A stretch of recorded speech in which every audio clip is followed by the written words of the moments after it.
Congressman Arrington's on line one, so we're going to jump over to Congressman Arrington. How are you doing today? God bless West Texas. I'm doing great. I'm just looking forward to getting back home. I think I'm leaving tomorrow, so I'm stuck in the swamp one more day. So if I sound a little depressed, it's because I'm not home. You deserve to be. If you think you're depressed, think about all of us taxpayers, Congressman.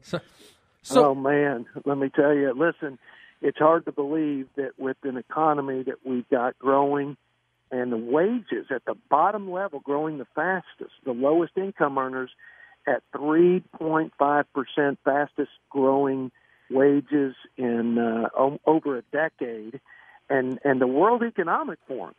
So don't just listen to me as a Republican. You might think I'm biased because I was part of that tax reform. World Economic Forum says that America has the number one most competitive economy in the world for the first time in a decade.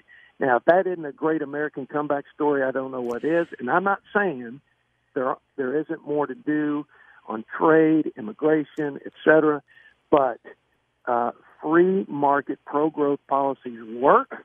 And when you unleash those job creators and the innovators and you let people keep more of their own hard-earned money, things work out a whole lot better in the economy, and there's a lot more opportunity for folks in West Texas and other parts of the country. Congressman, this is Paul Arbeen. I'm subbing for Dave King today. Let me ask you Hey, a question. Paul. You know, one of the things that is a great mystery to me is during this current administration, more young blacks are working, more young minorities are working, there's more job opportunities, and the media, the national media, who is in love with all things, that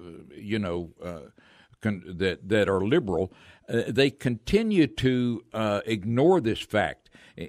How can we get that story out that this economy, a rising tide floats all boats, but apparently it continues to be ignored?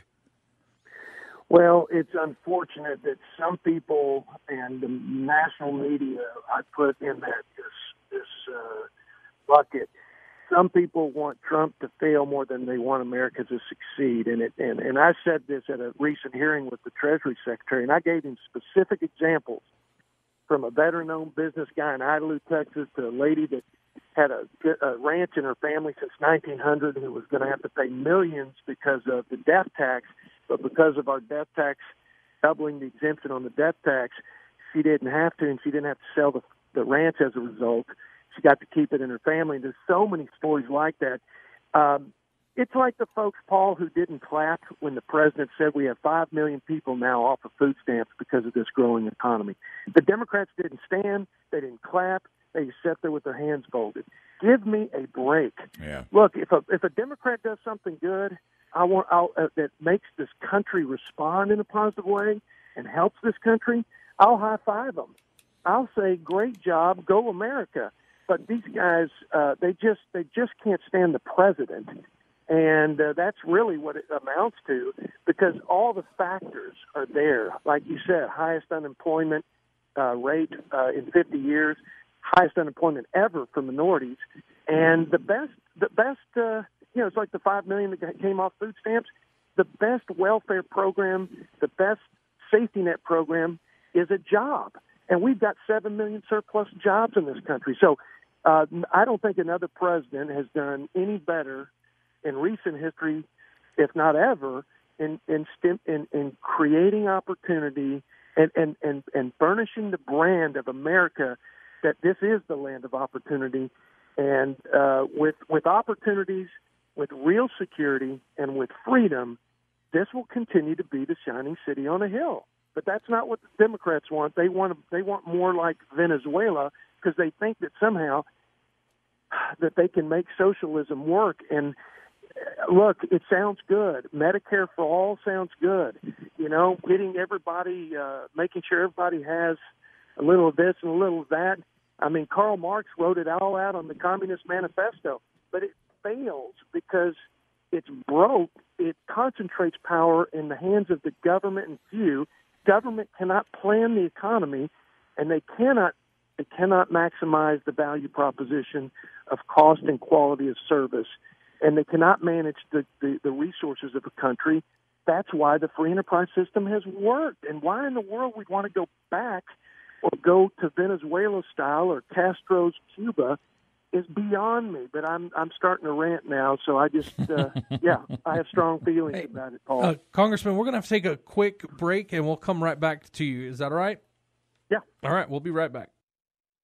Citizen News Talk, 95.1 FM, 790 AM, KFYO. We're going to jump right over to Congressman Arrington. Congressman Arrington, I have a question for you about some votes that happened. Now, recently there was a vote on the House and this kind of came from Nancy Pelosi, and it was to, I guess, condemn Congressman Omar, but they changed everything up a lot.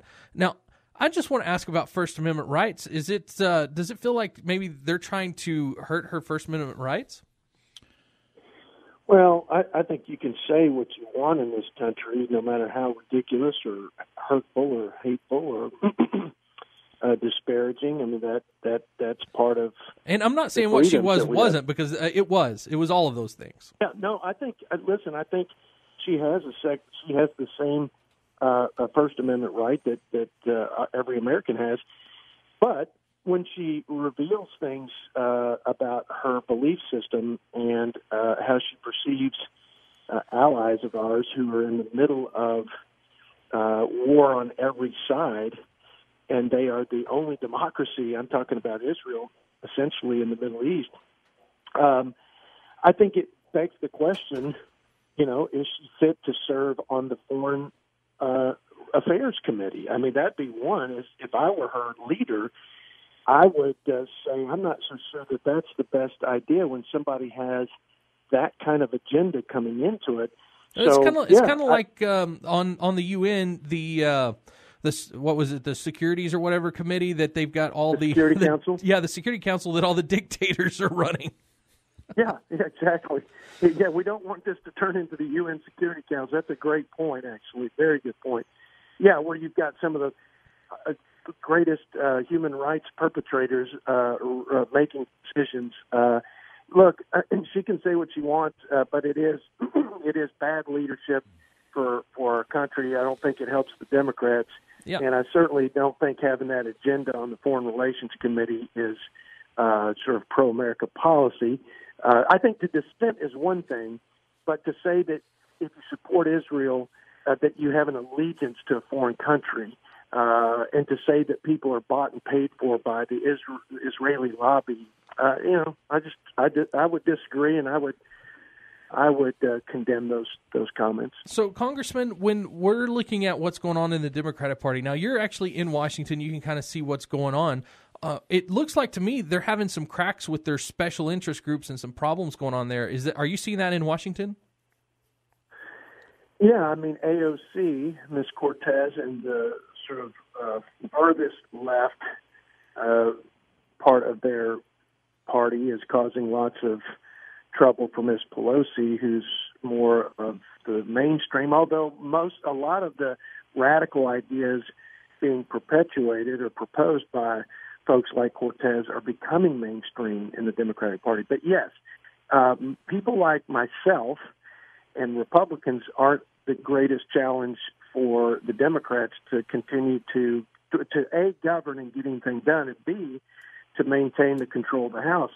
Their challenge is going to be Ilhan Omar and statements from her and Tlaib and folks like Cortez and others who are trying to drag the party to Venezuela's socialism, which has destroyed that country, and it scares Americans. And then when they talk about impeachment and investigations, sort of endless investigations of this president, that doesn't help their case either. So they are really weakening their position going into 2020. And again, the best thing that we can do is just watch them fight each other if you really want the House back in conservative control. Yeah, well, and I feel like the conservatives are actually getting some wins there. So yeah. We've got 20 seconds, but thank you so much, Congressman Arrington, for calling in, and we'll talk to you here in a couple of weeks. Great to be with you as always. God bless and go West Texas. All right, thank you. We'll be right back after these messages.